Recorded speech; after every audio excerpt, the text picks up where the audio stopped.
ओम श्री गणेशाय नमः। चौथे अध्याय का शुभ आरंभ करते हैं। इसमें प्रहलाद जी की कथा का वर्णन किया गया है। श्री राधे राधे सबको। दूसरी तरफ कयादू के गर्भ से प्रहलाद जी का जन्म हुआ और वह दिनों दिन बड़ा होने लगा। सभी को इससे आनंद प्रहलाद मिलता था, अतः उसका नाम प्रहलाद रखा गया। दैत्यों के गुरु थे शुक्राचार्य। उनके संड और अमरक नाम के 2 पुत्र थे। जब प्रहलाद 5 वर्ष के हुए तो हिरण्यकशिपु ने संडामरक को बुलाकर कहा कि मेरे इस पुत्र को राजनीति की शिक्षा दो। सुखदेव जी वर्णन करते हैं, हे राजन, वैसे तो संडामरक प्रहलाद जी को राजनीति पढ़ाते थे, किंतु प्रहलाद तो गर्भवास के समय से ही भक्ति के रंग में रंगे हुए थे। श्री राधे राधे।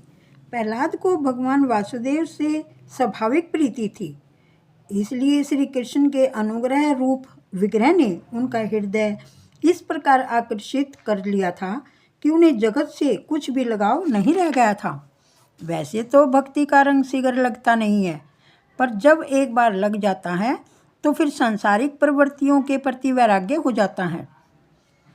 मीराबाई ने कहा कि मेरे कृष्ण का रंग श्याम है और श्याम रंग पर किसी और रंग का प्रभाव नहीं पड़ता। प्रहलाद जी जन्म से ही भक्ति के रंग में रंगे हुए थे। वे महान वैष्णव थे।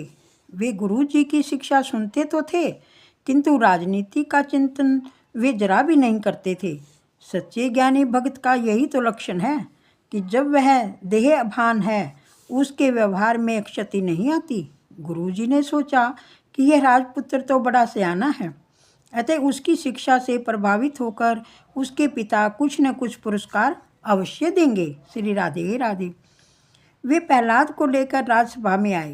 प्रहलाद जी ने पिताजी को प्रणाम किया तो पिताजी ने बालक को उठाकर गोद में बिठाकर प्यार किया और पूछा, बेटे, तू गुरु जी के घर कल पढ़ने गया था, तो कल की पढ़ाई तुझे याद है या नहीं? जो भी पाठ तुझे अच्छा लगा हो वह बोल। प्रहलाद जी ने सोचा कि पिताजी उत्तम प्रकरण की बात पूछते हैं और इधर गुरु जी ने मार काट की ही बात सिखाई है, वह मैं कैसे बता सकता हूँ। अतः उन्होंने पिताजी को अच्छी सी बात बताई कि अंधियारे कुएं के समान यह घर ही अपने अधःपतन का मूल कारण है।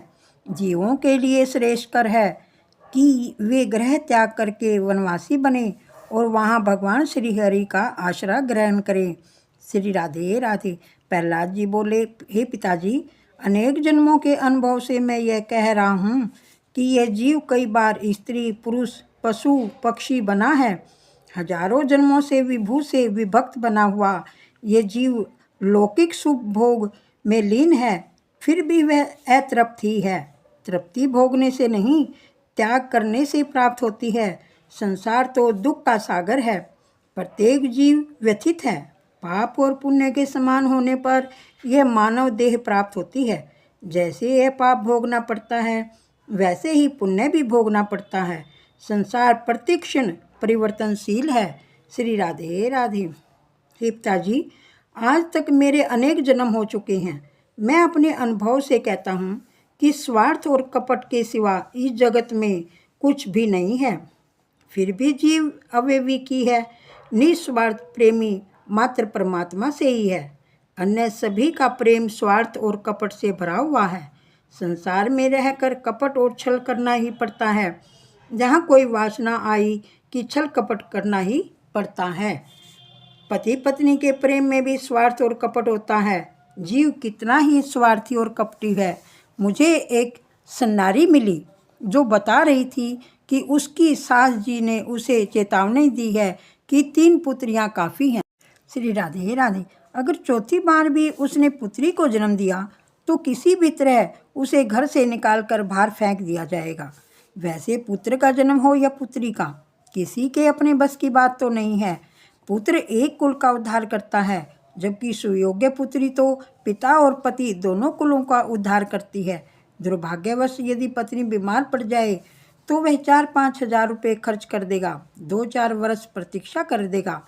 फिर भी उसकी बीमारी ठीक न हो जाए तो वह ठाकुर जी से मनौती रखेगा कि इसका कुछ हो जाए तो अच्छा हो। उसके कुछ हो जाने का मतलब है मर जाना। वह सोचता है कि मेरी आयु भी अधिक नहीं है, 47वां वर्ष ही लगा है, मेरा कारोबार भी ठीक है, अतः दूसरी पत्नी तो मिल ही जाएगी। श्री राधे राधे। पति पत्नी के प्रेम में भी कपट है। पत्नी या पति एक दूसरे के लिए दुखदाई हों तो वे सोचते हैं कि यह मर जाए तो कितना अच्छा होगा। पति और पत्नी एक दूसरे को सुख सुविधा देते हैं, अतः एक दूसरे को प्रिय लगते हैं। उनमें से किसी ने भी दुख देना शुरू किया तो उससे घृणा होने लगती है। जगत में स्वार्थ और कपट के सिवा कुछ भी नहीं है। श्री राधे राधे सबको। चौथा अध्याय संपूर्ण हुआ। श्रीमन नारायणी नारायणी हरि हरि, लक्ष्मी नारायणी नारायणी हरि हरि। तेरी लीला सबसे नारी नारी हरि हरि, भज मन नारायणी नारायणी हरि हरि। राधे राधे सब।